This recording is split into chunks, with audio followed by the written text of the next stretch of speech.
All right, guys, welcome back to another episode of the Go Accomplish More podcast. And today is going to be part 2 of Alex Hormozi's 2-day scaling workshop. And if I had to title it today, it's going to be how to build a business or agency that grows without you. In the last episode, I shared the biggest mindset shifts I brought home from Alex Hormozi's scaling workshop. And today I want to get practical. We're going to talk about the systems, the hiring decisions, business risks that quietly hold companies back from scaling.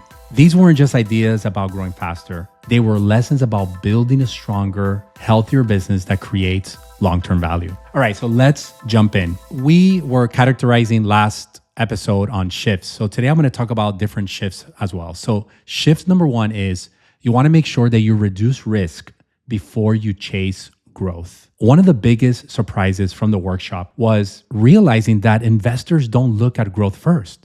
They look at risk first. And I didn't know that. The more fragile your business is, the less valuable it becomes. That completely changed how I think about building a company. Like I'm one of those leaders that I'm right in between, right? I'm chasing growth, but I wasn't looking at all the risk. But after the event, it kind of opened my eyes where you need to look at the risk first, right?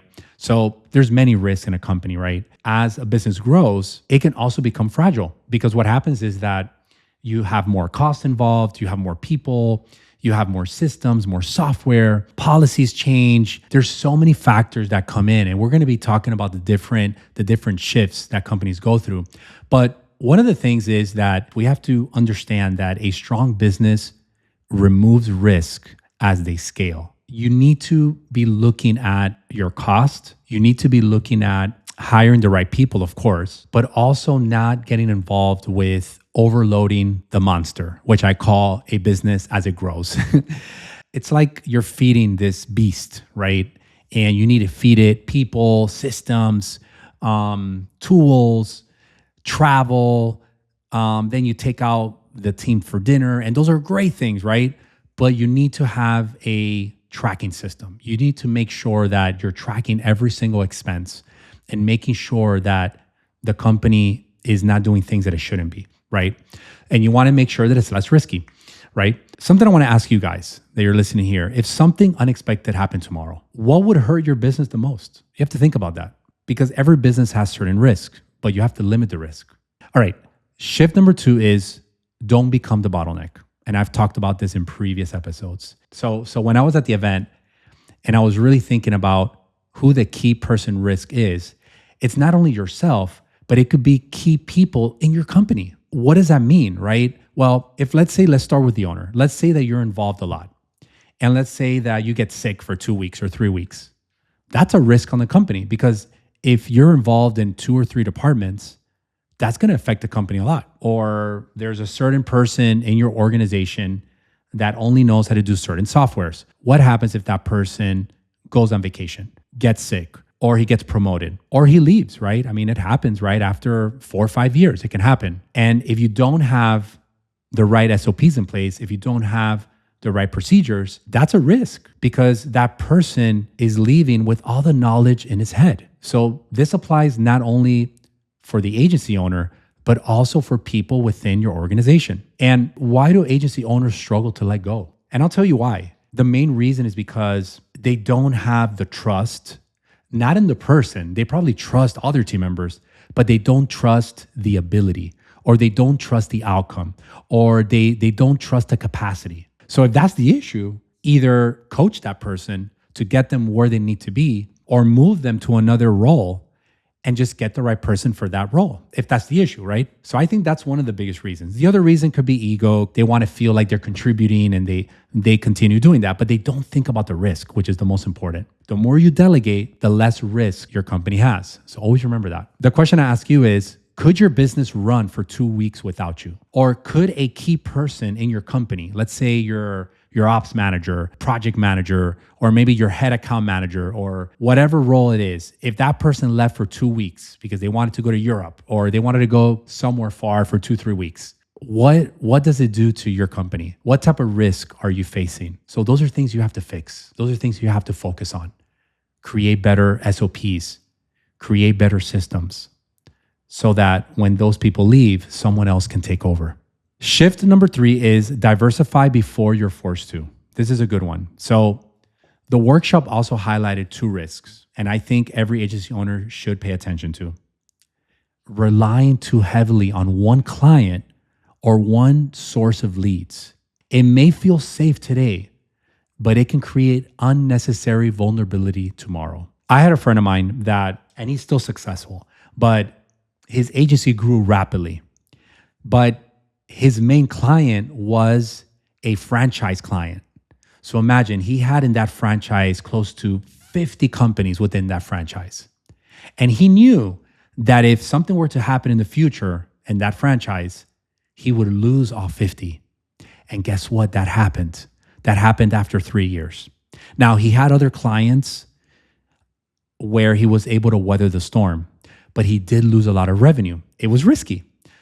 So the rule of thumb here is that you want to make sure that you don't have 50% or 60% of your revenue coming from one client. Diversify your clients, right?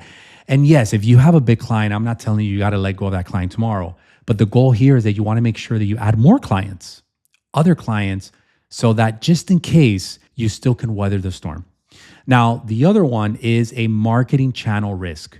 There's a lot of agencies out there that are only depending on one source of marketing, whether it could be like they're getting all their leads from Google Ads, or they're getting all their business from, let's say, one social media platform, or they're getting all their business from, let's say, a group of people, like a networking group or whatnot. You can't have a business running like that because it's going to create a lot of risk. Because if tomorrow that source leaves or something happens to that source, there goes your business, right? Diversifying creates more stability. So you want to make sure that you diversify. What percentage of your revenue or leads come from one source?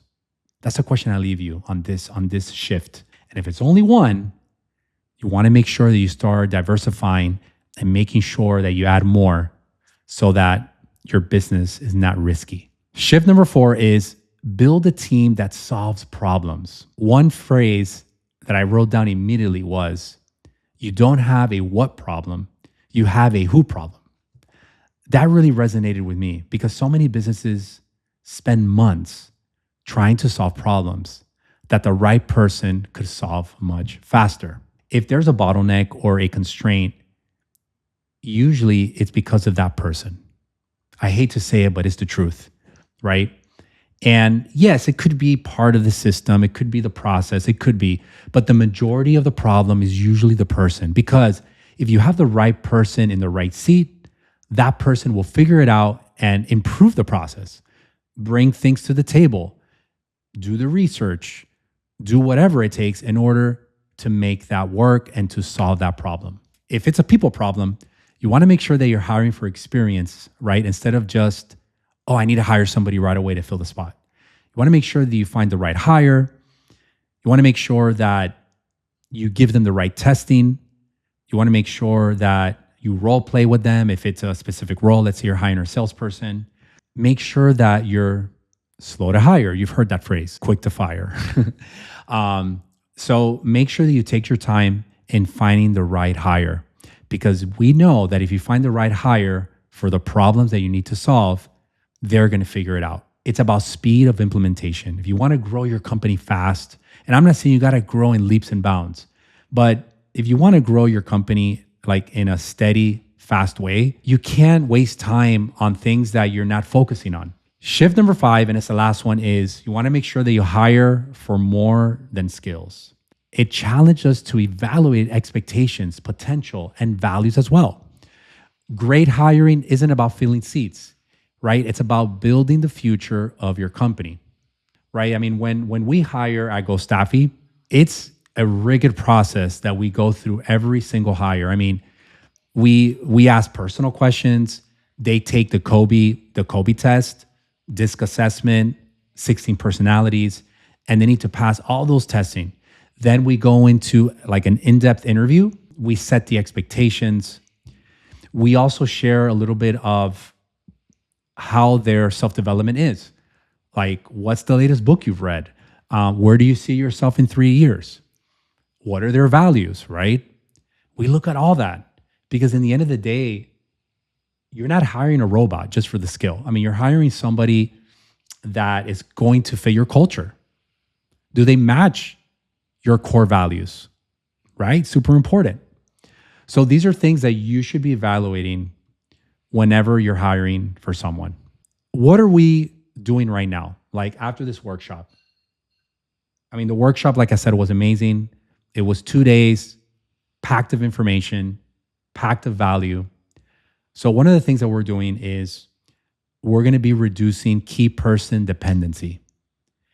Every person in our team needs to have written SOPs, and not only written SOPs, they need to be updating them every single quarter, because it's not fair. It's not fair that if that person decides to go on vacation or is sick for 2 weeks, it's not fair for the other person not to figure it out. It's not fair. So if you have something in place, it's going to be a lot easier to hand off to someone else, or if the person gets promoted, whatever the case may be. So what we're doing is reducing key person dependency. The other one is continue improved on leadership delegation. We're realizing that we need to be better delegators. We also need to be doers, but we also need to learn how to delegate, right? Because as you delegate, you're going to be able to free up yourself. You're going to be able to grow. Also, we're going to be diversifying marketing channels, even though we do have a lot of diversification within our marketing channels. So that's not really a risk for us, but definitely we can always improve, right? Strengthen scorecards and reporting, improve our hiring process. We can always tweak that even better.